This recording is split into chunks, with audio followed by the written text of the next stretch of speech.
few joining us online, so hello to the simulcasters watching in. We are ecstatic to have Josh Dunwoody here today with Tactical Advantage. But Josh and I have shared a lot of clients. He's got great ideas to share with you today, but one thing is, entrepreneurs come to me all the time just saying, I feel so chaotic. I just feel so chaotic. I feel like I'm spinning. I don't feel like I can get a system in place. And that's where I know that Josh just completely excels at this. So you guys are really in for a treat today. We're so excited to have him. He really does focus on strategic planning, which of course we all need, rules to our own game, holistic business plans, and really the process that a lot of us don't have in place. So I am excited to welcome Josh here. I'm not going to take any more time. I'm going to hand it over and get going. All right. Well, thank you very much, Chris. Thank you. Thank you very much, Christina. Thank you to you folks here, both in person and online, for taking the time this afternoon to spend some time talking about organizational development. So I want to ask you a question. As a small business owner, what is that thing that you're hoping to achieve with your business? If you fast forward 10, 20, 30, 40 years down at the end of your business journey, what does that look like? And it's a rhetorical question, but I want you to think about that for a minute. For some of us, it might be a certain dollar figure. It might be time freedom. It might be retirement. Maybe you want to have achieved a certain level of success in your business. But whatever that is, I want us to think about that for a couple of minutes like a train station. And at the end of our journey, we're going to pull into the station, and we're going to feel like we've gotten the reward for all the years of risk, effort, money that we've poured into our business. And what's going to get us from here to that point, I want us to think about, is the business that you're building right now. We'll think about it in terms of a train. And you're building your business right now. This is what you're doing, what you're going to go back and do after lunch today that's going to get you from this point to whatever that desired end state when you pull into that final station at the end of your business ownership journey. Now, it doesn't take a train engineer to know that a train has to run on train tracks. And there's two rails to a train track. And one of them I'm going to suggest to you for the sake of this illustration is something we're all very familiar with. And that's the passion that you have for your business, the ideas, the innovation, the market disruption. We talk about sales tactics and marketing techniques. And we spend a lot of time at seminars just like this one talking about these different things that help us build that passion that we have for whatever it is that we do. But there's a second rail to the track that's going to get us from here to where we want to go that I think we spend a lot less time talking about, but that's just as important. And that really is, if the first rail is business development, the second rail is organizational development. And this is the rail that answers questions like, oh my gosh, I've got this business, people love it, people are paying me to do it, now what? I've got to hire people, how do I hire them? How do I up my chances of hiring the people that are good for me and that will stay? How do I keep them? Or what are the systems and processes I need to put in place to ensure that my product and my profits are more predictable? And we spend a lot less time talking about that, I think partly because it's just less fun.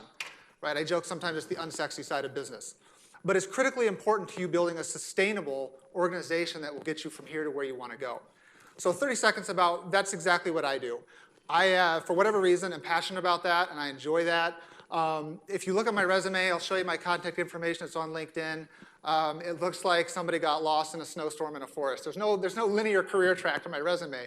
But as I look backwards, I spent a little over 10 years in higher education context. I have almost 10 years in the military, a lot of small businesses, family business. And as I looked back, the thing that I started to realize is that I had a pull towards helping those organizations achieve clarity, achieve systems and processes that allowed them to achieve what they wanted to achieve on a regular basis and in a way that improved the organization. At that same time, what I saw is a lot of us as small business owners struggle with this. Right? If let's say we go to a coffee shop and you ask the guy who owns the coffee shop, he can tell you exactly how to roast the beans to get that perfect cup of coffee. He knows the exact decibel for the music and how to dim the lights to create the perfect ambiance for customers to come in time and time again. But if you ask him about his talent acquisition strategy to get the baristas to do that, you get a blank stare. Or his 5-year plan for where he wants to take that. Do you want to franchise? Do you want to do all these things? A lot less interested. And I found that a lot of us as small business owners either don't like to talk about that, don't feel comfortable talking about that, or frankly just don't have the time. Right? Because you spend all day dealing with customers, dealing with issues, putting out fires, and this is easy to push by the wayside. So I'm passionate about coming alongside small business owners, helping them to unpack that in their own businesses, and then putting a plan in place for them to synchronize with what they're doing so they can build a sustainable structure that can support that first rail of all the things that they're passionate about. And that's what I do here with Tactical Advantage. The other piece of that, I do want to mention this because I think it can be overwhelming to think about this as a small business owner too, because our time is so limited and our manpower is so limited. And so one of the things that I try to do is take these organizational concepts and dilute them down to their most concentrated forms so I can offer those to small business owners in a way that they can assimilate into what they're doing. We don't have time to spend a week thinking deep thoughts about our organizational structure or culture, but if we can dilute this down to a one-page idea, and I'll walk through some of these with you today, that's a lot more doable and something that I feel like is a lot more accessible for us as small business owners to make an impact right away. So with that said, I don't want to take any more time talking about that. Let's jump right in. I want to talk about the top 5 things that we can talk about today that you can take back to your business after lunch and start working on right away, and I know you all will, so we'll get going. First one is know yourself. Okay, this is a little bit risky, and I know that. I know that especially as a small business consultant, you want to make an impact right away for 30, 60, 90 days, and you talk about hard skills and things that are going to make them money, and when you roll out knowing yourself, and it feels really philosophical and like, what's this clown doing, wasting this kind of time on something like knowing yourself? But I want to talk to you. I think this is one of the most undervalued concepts of organizational development for a lot of us. But in reality, it's the only logical starting place to build a sustainable business because it informs all of our subsequent business decisions. So when we talk about knowing ourselves, what we're building is kind of a North Star for our business, right? We're going to take the time to understand both who we are as a leader and what our organizational identity is. Because so often as business owners, we are bombarded with opportunity. Whether it's every third day you get a marketing offer, a sponsorship offer for $500 to $700, or it's a partnership, or a new vendor, or any number of things. And how do you make those decisions? How do you create a decision matrix that helps you understand, is this a good idea or isn't it a good idea? All things are a good idea in a vacuum, or most things, but are they a good idea for you? If you don't know who you are as a leader and who your organization is and why you exist, it's very difficult to consistently make good decisions with the opportunities that come your way. So what does that look like? 2 things. Number 1 is a personal leadership philosophy. I don't know where you fall on the spectrum of comfortability with being a leader. But if you're a small business owner, you're a leader whether you like it or not. And I know not everybody loves that title. I worked at a company at one time where I was in marketing, and we had to roll out a new brand, so I was doing something as simple as business cards. And I walked up to the owner and I said, hey, what do you want on your business card? Do you want CEO, owner, founder, emperor, king? What do you want on your business card? And he's like, oh, I don't want anything on my business card. I said, excuse me? No, I don't believe in titles. We don't care about that around here. And he was just very, very uncomfortable with owning the fact that he had a pretty sizable staff that looked to him for leadership because he was involved in the day-to-day operations and was the owner. So I think it's important as a business owner to take the time to just think through your personal leadership philosophy. And this doesn't have to be, again, we're going to keep this real simple. This doesn't have to be an all-day event at an offsite. It's something as simple as a one-page that answers 4 different things. What is your definition of leadership? What do you believe about leadership? So some narrative about that. What can your people expect from you? And what do you expect from your people? So as I mentioned, I also serve in the military, and this happens all the time when a new commander comes into a unit.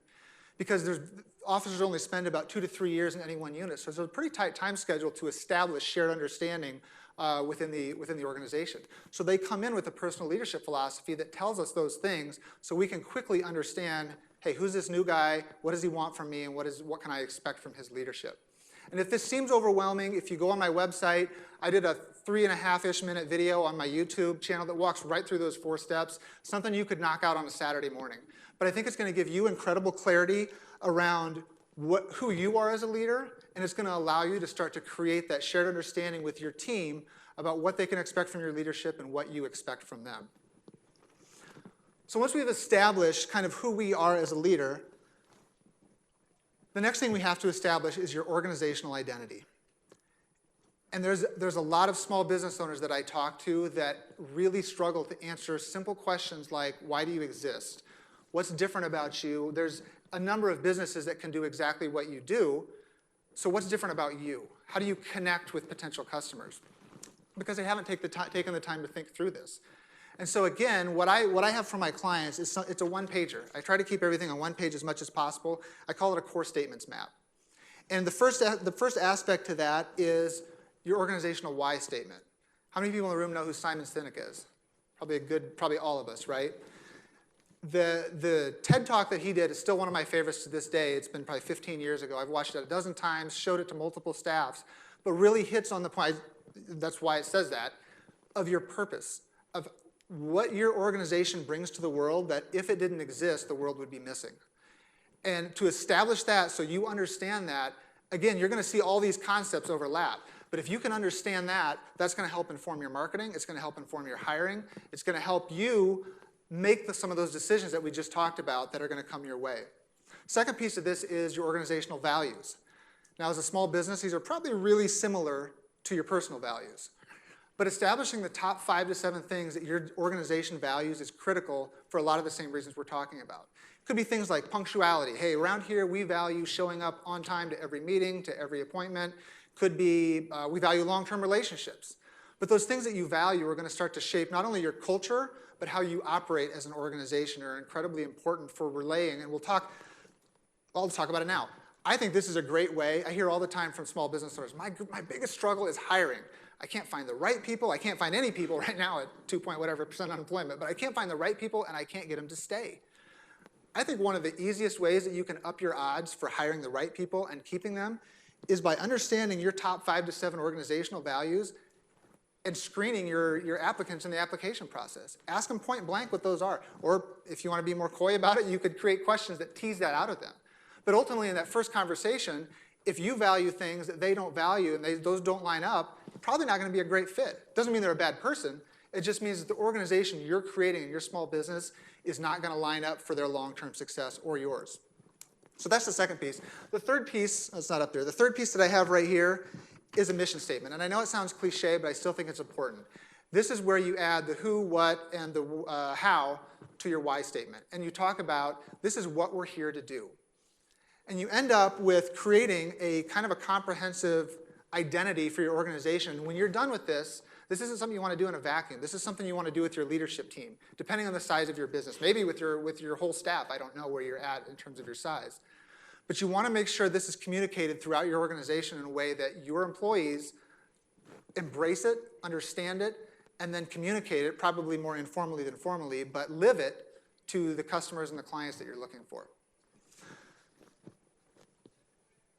So the second thing we want to talk, so we talk know yourself. That's what I mean when I say know yourself. The second thing I want to talk about is thinking big. And I love this one as well, because, okay, let me back up. How many of you have heard of the term dress for the job you want, not the job that you have? Right, you've all kind of heard that. It's kind of one of those things that you always hear around. And why is that true? Well, there's lots of reasons why, well, it may or may not be true. There's lots of reasons why we say it. I think one of the reasons is because how we dress tends to impact our mindset and how we approach the day. I can tell you right now that my approach to the day on Saturday morning in my sweatpants is a lot different than it is right now, right? For a lot of reasons. But how you dress can be part of that. It also impacts how other people perceive you and the opportunities that come your way. Well, I want to co-opt that for just a second and challenge you to think about your business in terms of the business that you want and not the business that you have. So as we think about that train station at the end of it, and what does your business look like at that point? Keeping the end in mind. Taking the time to think about your business in terms of its ideal size and shape. What does that look like? So I'll use myself as an example. I'm a one-man show right now, and I don't like it. I mean, I love organizations, right? So I'd like to be in one. I know that my ideal business size is probably somewhere between, my next big decision point would be somewhere between 5 and 10 people. If it was to go beyond that, that is what it is, but I understand that. And so when I think about how I develop my business, I think about it in terms of that 5 to 10 people. I don't want to develop everything in my head, and the first person I hire, I've now got to unpack all that stuff because I haven't developed it in a way that I can bring people in and start to scale my business. Well, we're going to unpack that. I don't want to steal my own thunder here, but that's what we're thinking about when we think about developing our small businesses is what does that ideal size and structure look like for you? As we do that, we're going to clarify lines of responsibility. So there's two kind of categories of people I want to talk to. People that maybe don't have employees, because I know a lot of us as small business owners don't have employees yet, and people that do. And the emphasis, I think the point is valid for all of us. The emphasis is different. So if you're like me and you don't have employees, you still need to focus on clarifying your lines of responsibility, because remember, we're thinking about the end in mind. We're thinking about that 10, 20, whatever your number is or whatever your size is. We're thinking about developing our organization in terms of that. So what does that look like? Well, it's going to look real simple like this. So we'll keep it simple. So there's going to be a CEO, there's going to be a sales and marketing, there's going to be an ops function, operations, there's going to be a CFO. We'll leave it at that. So what you have is you're starting to map out the lines of responsibility in your organization. Now, for me, this is virtual. So for me, unfortunately, guess whose initials are beside every one of these jobs? Yeah. But it helps me do a couple of things. It helps me to understand my organization in terms of what I want, not that I have, and it helps me keep an eye on everything that has to happen for my organization to function. It doesn't matter what size you are as an organization, there's financial responsibilities that you have. There's sales and marketing. There's all these things that you have to do. And that could change depending on what you do, but there's some core functions that have to happen. So it helps me to keep an eye on, I really love doing that, really love that, don't love that, but I need to pay attention to it because it's tax season, right? So some of those types of things. Eventually, as we develop, I would love to say, get somebody else's initials in there, and that's how I'm going to start to grow. But I'm going to have the structure to assimilate them by the time I'm able to find them. We'll get into that in a minute. If you have employees, this is incredibly important. And I think a tendency that we have is to assume that people just know. Like things are happening, we're getting product or service out the door, people just know. In my experience, they don't know. Or they probably don't know as well as you think they did. I had a job at one time where I was kind of an outside hire. It was that marketing job that I had, and kind of came as an outside hire and started to establish some of this stuff in my department as a department head. And I had one of my employees come in frustrated and flustered one day and said, Josh, you don't understand. I've got 3 different bosses around here. I've got you, and I thought that was a better thing than the way he made it sound, but I've got you, I've got the owner who had a tendency to kind of come in and out and probably more disruptive than healthy, but that's a soapbox for another time. And he had lateral other department heads coming in and just basically yelling at him when they weren't happy with his level of work. And that's bad enough on morale and things like that, but you know how much time was spent in the angst over those types of conversations? Incredibly inefficient because it was happening throughout the company. Nobody had ever taken the time. This was a company that was 5, 6 years old. Nobody had ever taken the time to flesh this out and clarify this for everybody that was involved. Who am I responsible for and who's responsible to me? So I think this, as you think about building that structure on the second rail, something as simple as a responsibility map, flow chart, whatever you're familiar with in terms of that concept is incredibly important for both you and the people who work for you. Not dissimilar is clarifying position expectations. So going back to people like myself who maybe don't have very many employees, I still want to write out a position expectation for every one of these roles with key tasks and secondary tasks at a minimum so I understand exactly how I want these to operate. Again, right now, it's really just for my own situational awareness. But eventually, as I'm out networking, going to lunches like this, meeting people, and I really want to get rid of this CFO hat, and I meet that person that understands the technical aspects, I already know exactly kind of the person I'm looking for as I'm out and about, and as my cash flow develops, and I can hire somebody, I already know who I'm looking for. Now, if you have employees, again, very, very important, to the point where I have a couple of clients right now that we're going through this almost at a painful level, because they've grown to a point, or they're kind of maybe unhappy with how some of their employees are functioning, but I'm not convinced that their employees are even clear about exactly what they want from them.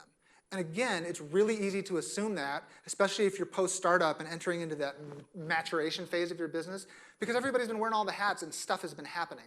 But when you're entering that second phase, making sure that you're very clear with what you expect from people, again, a lot of time gets wasted with everybody pointing fingers and assuming that somebody else is going to be doing what everybody else is expecting them to do, right? We've all had some of those experiences where it just falls through the cracks because nobody explicitly understands what falls on their plate from the myriad of things that have to get done every day.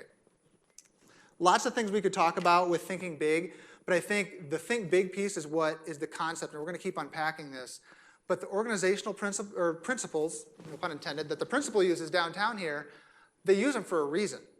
And they can be just as applicable at your level by pulling some of these things out and making it work for you as you build that business that you want 10, 20, 30 years in the future. So the first thing we talked about is knowing yourself. The second thing is thinking big. The third thing is depersonalize. What in the world do we mean by depersonalize? Starting a small business, as we all know, is a very personal endeavor for a lot of reasons. Number one, it might have just been you, so it doesn't get any more personal than that if it's just you and a computer and a coffee shop, or a garage or wherever. So it's necessarily personal. And I'm sure a lot of us in the room have poured our heart, soul, money, time, energy, relationships, you name it, into getting this thing off the ground.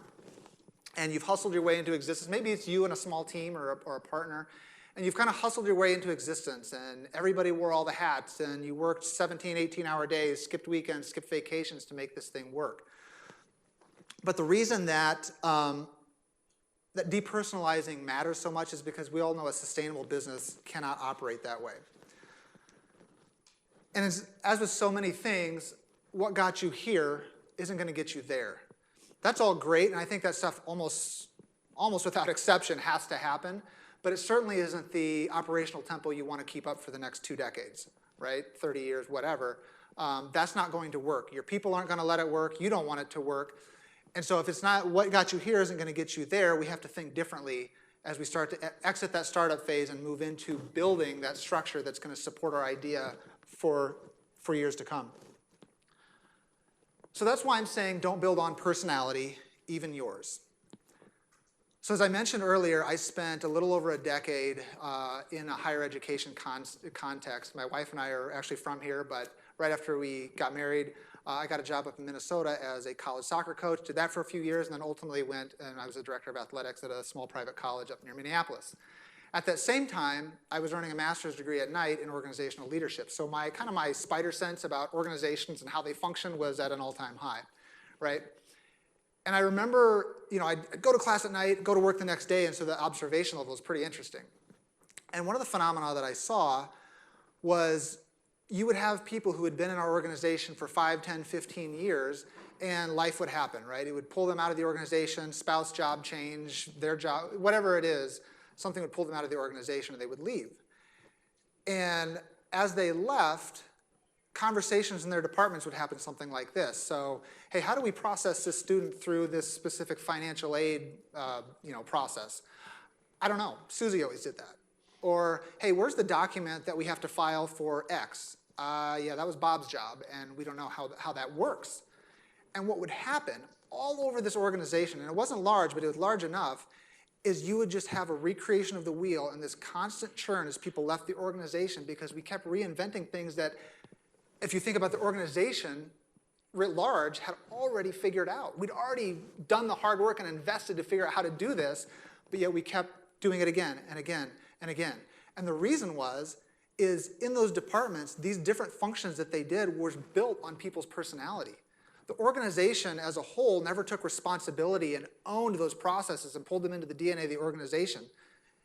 Spoiler alert, I'm going to tell you how to do that in just a minute.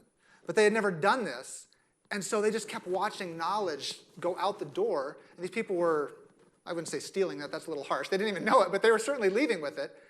And the amount of inefficiency and ineffectiveness that created in their wake was incredible. I think as small business owners, we are incredibly susceptible to that, partly because we're just not that big, right? There's not that many people, and it's very easy to hire that clutch individual and build on their personality rather than owning it as a company. That's kind of why I use the Jenga backdrop, right? Ask yourself, do you have that person in your organization now that's that Jenga block right there? And if life happens to them, they might be your best friend, but life happens, right? And if you pull them out of your small business, does the whole thing come crashing down?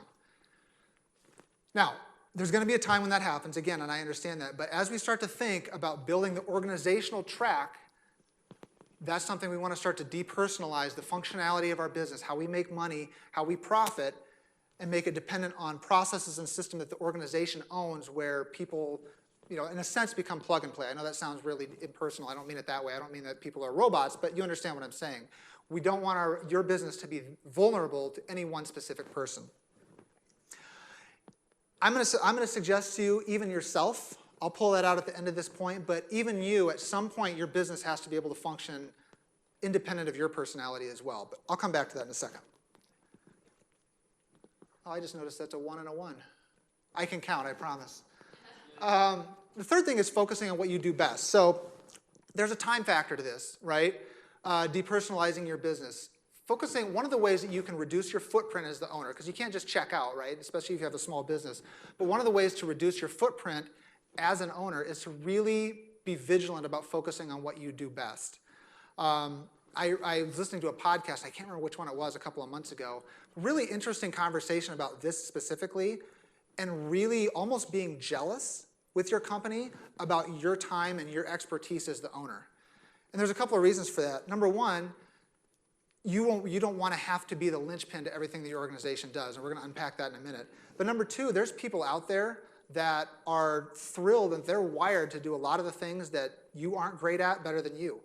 And so your ability to allow them to do that and to create systems and processes that invite them into the functionality of your organization, because you're not the person that has to touch every single thing that happens, is pretty critical. We're going to leave it there for that one. So depersonalizing your business, we'll come back to that, but I want you to keep that in your mind because that's something that I think is very, very important as we move along. So the first thing we had was knowing yourself. Second thing is thinking big. Third thing is depersonalizing.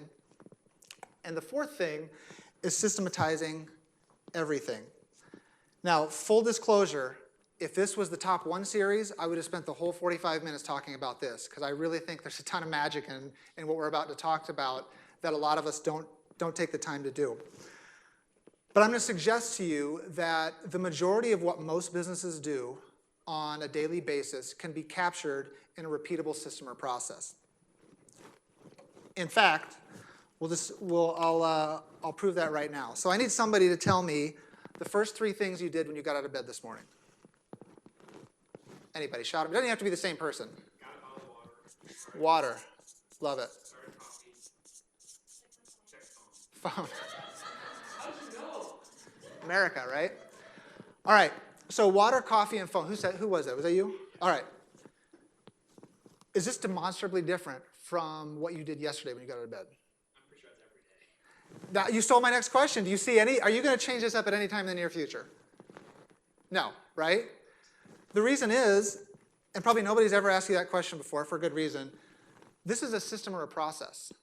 It's the process from being horizontal and comatose to up and ready for the day with a cup of coffee and ready to attack the day, right? And you don't think about it, you don't intentionally do it, but you do it robotically because it's efficient, it works, and it gets you the result that you want. We didn't create it, we just pulled it out of thin air and put it up where we can see it.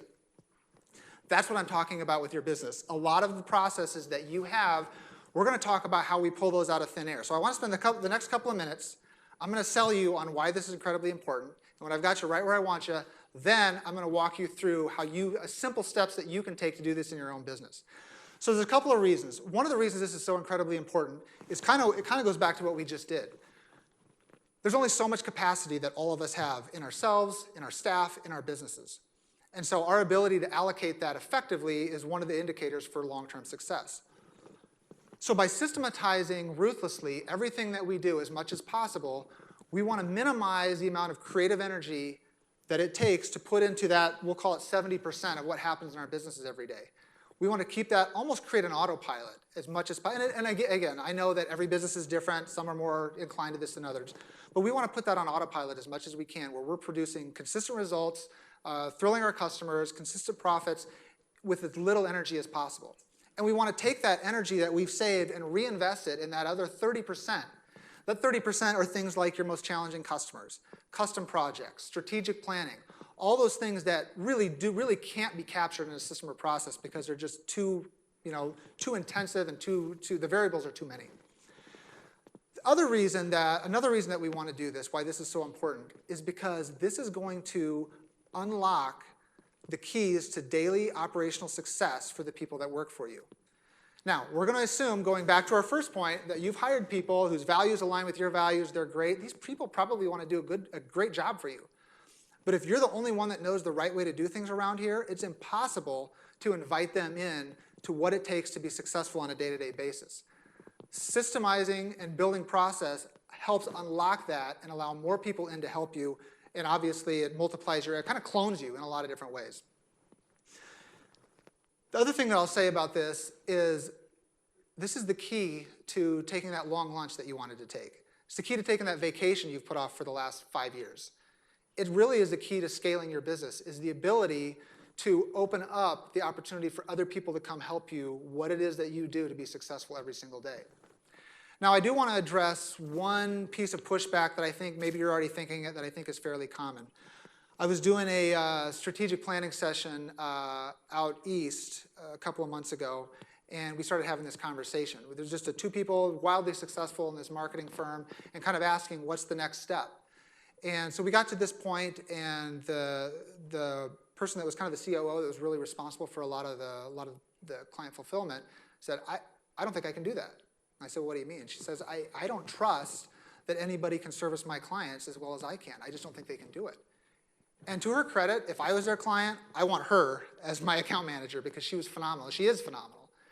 But as she said that, I kind of looked at her and said, you know, I understand what you're saying, but if that's really where we're going with this, we're kind of done here. There's not a lot more we can do. Your organization, your operation is going to be capped at whatever your level of capacity is. At that time, they were running about 10 to 12 major clients. And quite frankly, they probably would have had to dial it back to 8 to 6 because they were burning the candle at both ends at an unsustainable rate. But I asked her, I said, what if we could pull that knowledge, that expertise that you've developed, and we could pull that out? And we could invite other people in to help you do that and put you in more of a quality, kind of a quality control role. And we could identify those 5, 7, 10 things that are critically important before this service leaves your front door. And that will give us the opportunity. Again, we're creating a system, we're creating a process out of something that's critically important for their customers, but that's what gives them the opportunity to now break past her level of capability and really make it unlimited again, because if you can do that and you can explain clearly what you need to happen before your product or service leaves the door, there's any number of people that can come in and help you do that, and you can back into more of a management role. So I think, again, systematizing is the answer to even that pushback. Now, I can see jaws are on the floor. I can see you're 100% bought in. Now I want to transition into how do we do that? It's really not that hard. It is a lot of work. I don't want to say it's not that hard like it doesn't take work, because it does. But it's anybody can do this. So the first thing is you want to identify core functions. And what I mean by core functions is these are the core things that you do in any area of your business. And you want to, these are the things that we're saying, okay, this chunk of what I do, yes, this is fairly repeatable. I think we could make this into a system or a process. Could be in HR, could be sales and marketing. We'll use operations as an example. We'll say in kind of the operational context for what we're talking about. But you want to, I love whiteboards, paper, whatever, and you're going to start listing those things out. And everybody's going to agree. Because you got to imagine, you're going to be in a room like this with you, your leadership team, probably somebody that's actually going to do what you're about to talk about and create, because they often have the best information about how these things really go. So you're all looking at this whiteboard, and we're going to start to pull things out that we can all look at and analyze and create. So we're going to identify those core functions. Once we get that figured out, we're going to process map each function. Now, say again? I looked at these things so many times. Now, yes, thank you for that. I promise I will fix this. Process map each function. What do I mean by that? I don't know what your experience with process mapping is. If you have an engineering background or IT, process mapping can be very, very complex. They have their own language, own symbology, all these things. Not what we're talking about. If you can draw a circle and you can draw a line, you can do enough to process map an operation in a way that's actually effective for your organization. So I do want to talk about this just a little bit because I want to be clear about what we're talking about. So when I'm talking about process mapping, remember, I'll tell you what, this will be our wake-up routine. So we've identified a core area that we're going to use. So when we think about that, wake up. All right, we're going to start a process for how we wake up every day. So we've already identified water, coffee, phone. At some point, we probably want to get dressed, right? So on and so forth. And we're going to get this out. Again, remember, you're sitting here with your leadership team, and we're all looking at the same thing. And we're looking about this, and we're creating the process as it currently happens. However it is you do, whatever it is you produce, service, whatever, we're creating the process as it happens. And when we get done and everybody agrees that, yep, that's how we do that every day, we go to the next step, which is this the best way to do this? Is this the most effective way to get to whatever the end of this process is every single time? And we look at this and we say, well, I know if I'm on Facebook for 2 minutes, I'm on Facebook for 20 minutes, so we probably need to put this somewhere later because I should probably get ready for work before I invest in something like that. And we start to refine the process. And we move things, we delete things, we change things because now we're starting to build, again, for that organization we're building the process that we want. We've already identified the process that we have, we're building the one that we want, right? And what that looks like, you get that done and it looks something like this. This is one that I did for a client a few months ago. You end up having a product that tells you from start to finish exactly how this thing is supposed to happen every time. Now, I know there can be small deviations, but this is what we're trying to capture so we have a base to start from. And you have a process that you can do every single time that's going to produce a predictable product and hopefully predictable profit. So when you get done with the process, and you do this for every function every one of these functions that we've identified, you go right down the list of all those different functions. When we get done with process mapping, these are all ones. It's just repeatedly disappointing. They are, that's right. Thank you. So we get to process mapping. The next thing we want to do is we're going to document those processes. And this is where we get to add a little bit more narrative to every one of these components. It looks something like this. So we take those steps, we convert them to the document, and we say, okay, step 1, this is what it is, here's how you do it. Step 2, step 3. This one has pictures, there's all sorts of ways that you can do this.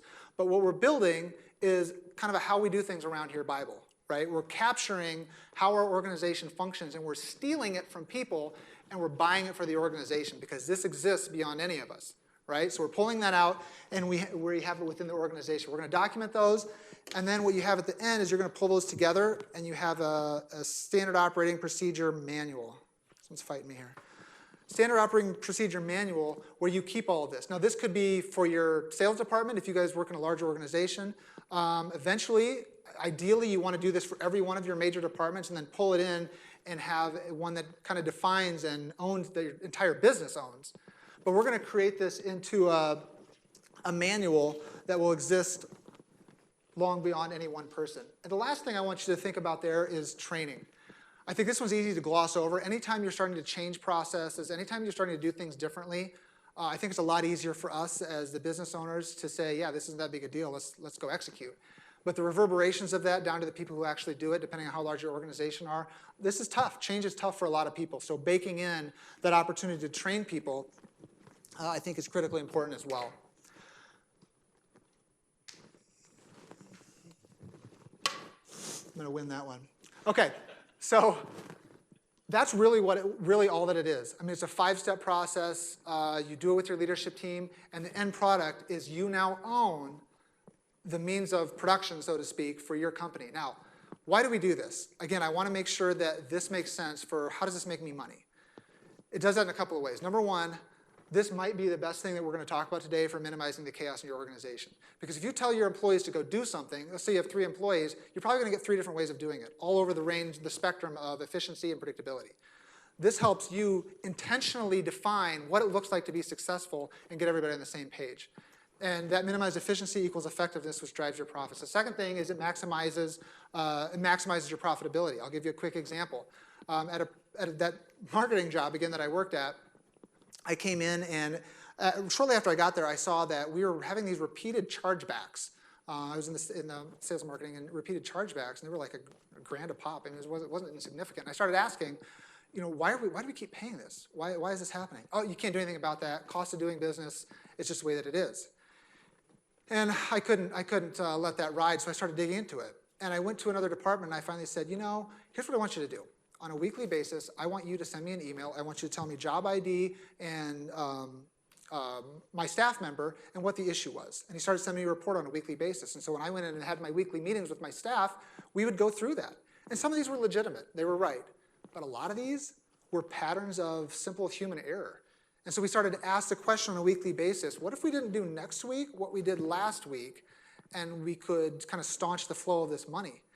And in the first year, and this is like a piece of a process. This is before I was really thinking this systemically about this type of thing.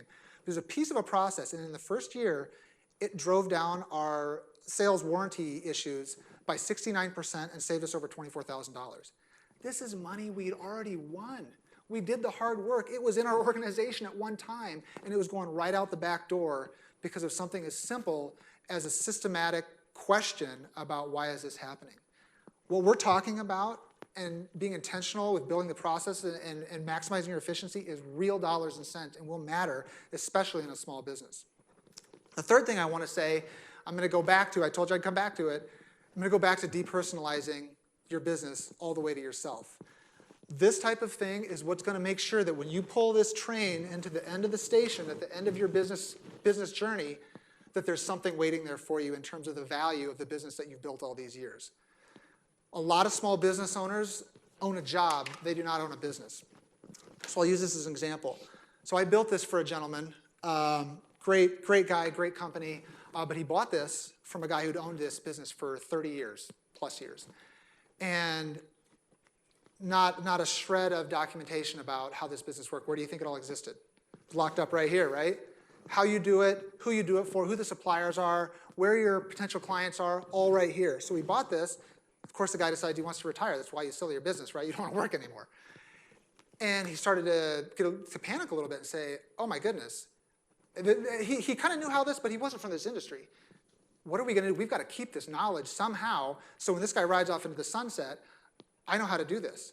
Oh, and by the way, he didn't want to be the technician in the back office doing this. That was just to get things moving. He wants to go out and build a business, make relationships, potentially franchise, and do all these other things.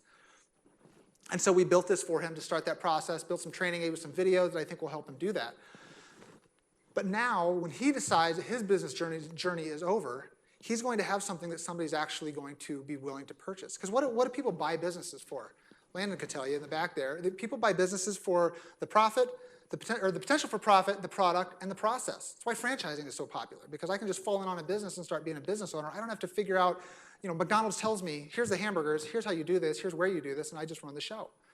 And so these are the types of things that are going to make sure that when you pull into that train station at the end of your business ownership journey, there's something of value that somebody else will be willing to offer you money for, and you'll receive back the hard work that you're doing right now to build this thing. All right, I got to scoot. I could talk about this all day, but I won't. Last thing that I want to say. So we've got, I knew this was going to happen. We've got know yourself, think big, depersonalize, systematize everything, and finally be strategic. And this one's difficult, and I get that. Not because we don't want to, because this is one of the easiest things to cross off the list when you get to the end of the day and you haven't had time. But we have to discipline ourselves as small business owners to regularly unplug from the daily tactics and tasks of our day to take the time to be strategic in what we do. One of those things is, this is going to help us do is not act in a vacuum, okay? What do I mean by acting in a vacuum? Well, I think it's really easy for us as business owners to get sucked into this idea, no pun intended. Everybody get that? My kids would love that. To get sucked into the idea that we come to events like this, and let's say it's on, marketing is where I see this a lot. We come into an event like this, and somebody talks brilliantly about some sort of digital marketing, geofencing. And man, that's awesome. I can get people to think about my store when they're in a different store, and that's great, and I need to do that. They raise their client's profit margin by 30%. And so they go for it. And they do that for about 3 months, and their profit margin is raised by 30%, and they go to another one where somebody's crushing it in direct mail. And so they go for that. And we have the tendency to hop from great idea to great idea to great idea because we're acting in a vacuum. There's no overarching strategy that defines what's a good idea and what's not. It goes back to this decision matrix that we're talking about. And so one of the things that I have is a one-page marketing map. Again, it's the same type of thing that defines what my unique value propositions are, who are my customers, where do they live, how do they like to be communicated to, and what's my capacity to communicate with them. So now when I go to things like this, hey, that's a great idea, it just doesn't fit what I'm doing. Or that's a great idea, I don't have the capacity. Or that's a great idea and I want to do it. Those are the types of things that being strategic allows you to build that upper level strategy that helps you make good decisions based on who you are as an organization and really pulls the chaos out of evaluating a lot of these opportunities that come our way. Taking the time to plan. This one's real simple, but just taking the time to do it. So remember, as we plan, we always plan backwards, starting with the end in mind, and we execute forward. Whoops. So we start with where we want to go, and we start to work back. Okay, this is where I want to end up. Where do I want to be here, here, here, and here? And then we execute that plan moving forward. Taking the time to do that with you and your leadership team on a regular basis is something I think they will appreciate and will continue to pull you in the direction that you want to go. Here's the best thing about this planning is making sure your goals are nested. This is also magic. So if I make a plan, all of us have the tendency to go into work every day and we turn the light on, we sweep the floor, we open the cash register, we deal with customers all day, we get to the end of the day, we're exhausted, we shut the or balance the cash register, turn out the light, and we do that day after day after day, and it feels like business Groundhog's Day, right? And we get to that last week in the year, the last week in December, and that's the first time we've taken to really think in any detached way about our business, and we look back and say, well, I don't feel like I got any farther this year than I did. I'm any different now than I was last year. What the heck happened? Well, there's probably a lot of reasons, but I think part of the way we can solve that is with nested planning. What do I mean by that? So here at the right end, we have, I'm going to get my black marker. So here at the right end, because we've decided where we want to go, we'll call this our 10-year plan. It could be 10, 20, whatever you want to do. Kind of our big idea, right? This is the huge thing that we all want to move towards. So we're going to come back here at 3 years, and we're going to set some 3-year targets. And we're going to come back here at 1 year, and we're going to have our 1-year goals. And we're going to keep doing this for quarter 3, 2, 1, month, all the way to our weeks.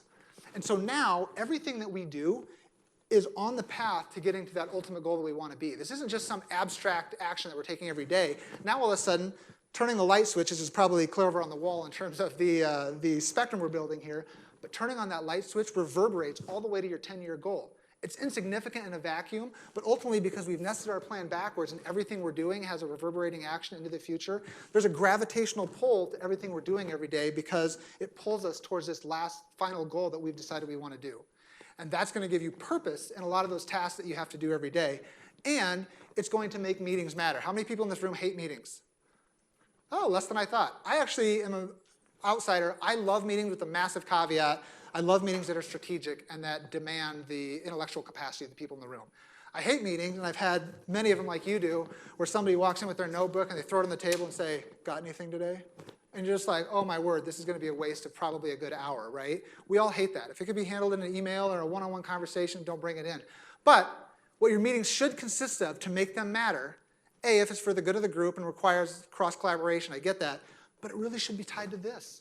Your meeting, especially with your leadership team, is how are we doing each month, each week to get to our monthly goal? Are we going to hit our monthly goal so we're on track to hit our quarterly goal? Do we need to make adjustments? Do we need to adjust our goals? Those should be the types of conversations that you're having on a regular basis to make sure that your organization is moving towards this ultimate destination that you want. Then all of a sudden your meetings are purposeful, they're exciting, dare I say exciting? You may not agree with that, but at least they're purposeful and they're moving you towards a shared destination.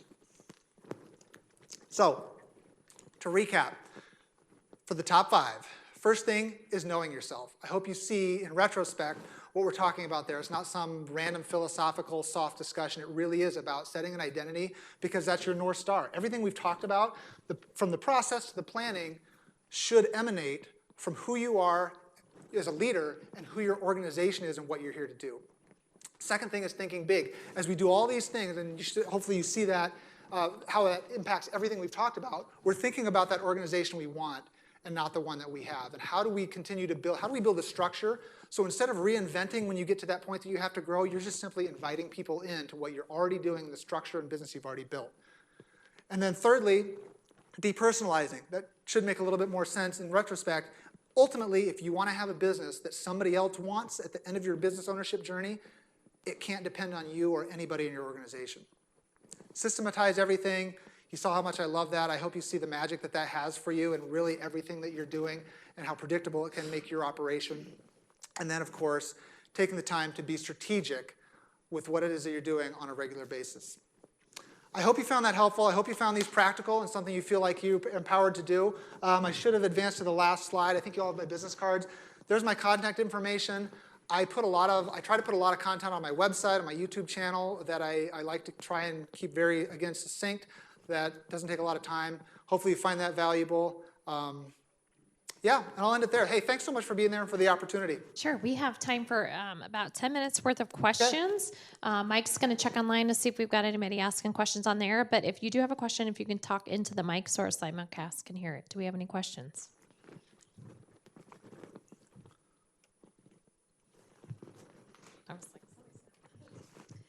So do you have a tool that you use to document the process mapping? I know you said if you can draw a circle and a line, but do you have a free software or software that you like to use to map that out or that you recommend? The one that I use is called Lucid Chart. It's about, well, they just raised the prices on me to $10 a month, which is we're still in a tiff about that. But it's a very good product. It's a very good product. It's a lot easier. Like some people go in Word. I found it to be incredibly clunky and hard to do. But it has a ton of templates. If you're going to do this throughout your organization, probably worth the money because it has a ton of drag and drop templates that you can build these out. They look very professional. The end product is something that clearly can communicate to your staff. Lucid Chart, it's called. It's kind of a weird. I'll just spell it out up here. I don't remember the URL. I think it's just lucidchart.com, but I'm not 100% sure.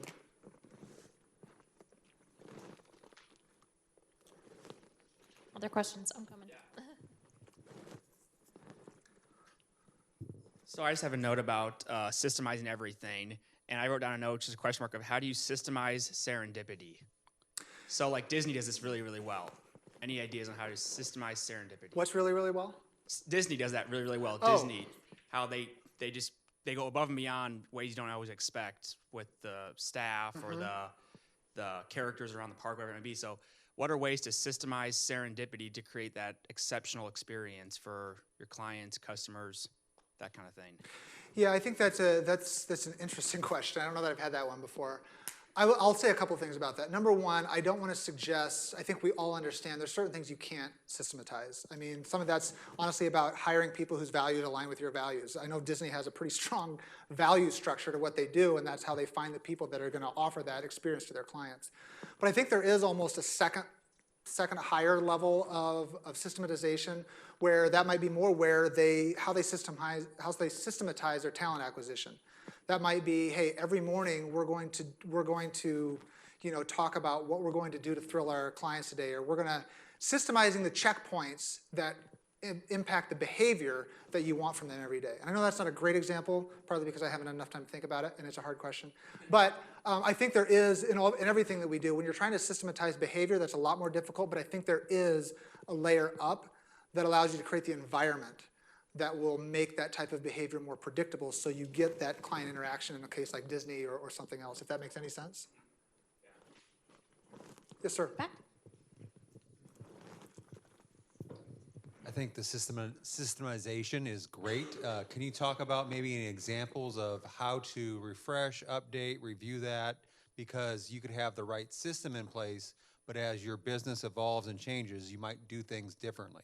So do you have a prescription or an example about how to update that or when you should update that?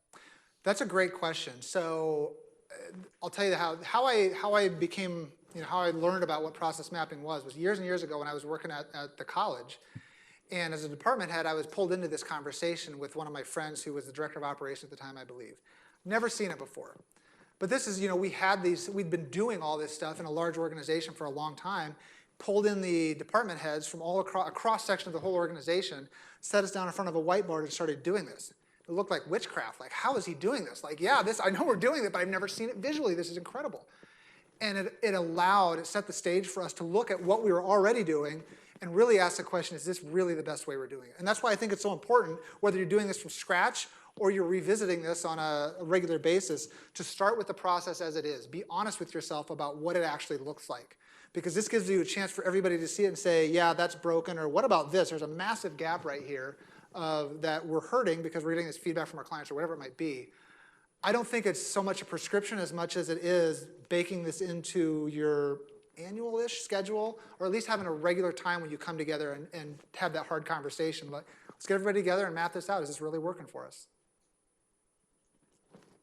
Josh, one of the things that occurs to me is the great service that you offer would be beyond this, which would be to facilitate discussions between, say, you and I, maybe my partners, force us to be accountable, and then thirdly, to come up with something tangible. I gather that that's the beginning and end of your service. I mean, if you're hired to do this, is that right? Yeah, the accountable word is a big one. It's one that I think the more that I do this, the more that I find that that's what most people want, even though they won't say they want it. Because again, it goes back to the reasons that people don't do this already, right? We're super busy. We just don't think about it as much because if I'm that coffee shop owner, I love traveling the world to taste coffee. don't so much love mapping out my organizational structure and updating it. It's just not what we want to do. So part of that is, yeah, we'll go in, we'll have these exact conversations, we'll set the strategy, and then it's about meeting on a regular basis. I have some clients I do it with monthly, or some I do it with every other week, monthly, some I do it with quarterly, to check in on some of these things, to say, hey, how you doing? You know, I'm coming back. I'm gonna ask the questions. So we set the strategy. What's that looking like, and how's that impacting your business on a real, tangible level? So one follow-up, is that I'm a lawyer, so I'm familiar with the hourly billing rate. Is that by hour, or do you say for this project, I'm going to charge you, and then it's as much time as it takes to get through? I've done some by project. I do a lot of it based on kind of packages, based on frequency. So not so much by the hour, but really based on, hey, this is the level of interaction that I want, and I'll kind of stratify it that way. All right, we have time for one more question. If you don't have a question, I'm going to have you take out your phones. I already know you all check your phones. That was like That's right. First thing in the morning, apparently. Hey, Josh, quick question. How do you convince the leader that all of these items are important? Carefully. It's hard to do. I think it's really hard to do. I've tried to do this in some of my former roles as a member of the leadership team. Not easy to do, because I think honestly, in what I do, there's a level of being humble enough to say, man, I need help. It's not because you can't do it. It's not because you don't have the intelligence. We've talked about the reasons. But in anything like this, the ability to say, yeah, there's a better way of doing this. I want to harvest the best assets that I have on my team, if it's internal, to do something like this. I think in some ways it helps to bring in somebody from the outside, to go back to what he was saying, because you kind of have that detached ability to, hey, I don't know the organizational dynamics, I don't know the culture, so I'll just be the guy that's going to ask questions. But I think even for me, one of the most frustrating things that I do is watch small businesses struggle with these things that in reality just aren't that hard, but would rather continue to struggle than just say, hey man, give me a hand, let's have a conversation, and set them on the right path. So I don't know that I have an answer for that. If you have an answer, anybody here, I would love to hear it, because that would help me greatly. But Well, I mean, I just picture myself having this conversation. Oh yeah, all those things are great. We don't have time to do that right now. And then they Yeah. get pushed off to the wayside. And I think the way to approach it, and I hope you've seen that from what I've tried to say today, is to really show them from a dollars and cents perspective. I mean, this right here will save you money. It just does, and it's hard. You know, I've seen it happen. This will really impact our bottom line. This isn't just some fun exercise, academic exercise we're doing on a rainy day, that type of thing. Okay, well, let's thank Josh for being here. I know he's going to hang out for a little bit. I'm still going to make you take out your phones, because the number one thing I want you to do right now is to schedule an hour for you to follow up on something he taught you today. So I want you to set aside an hour in your calendar to block, to be strategic, to think about a system, something. Find an hour on your calendar right now and block it and get into the system of doing that on a weekly basis. Because as he mentioned, we all leave these events, yeah, that was so great, and we do nothing with it. So be strategic about putting that hour on your calendar somewhere. Next month, I want to throw us out there because we're talking about procedures. We have Courtney actually in the room, and Courtney is actually going to be talking to us about preventing fraud in your business.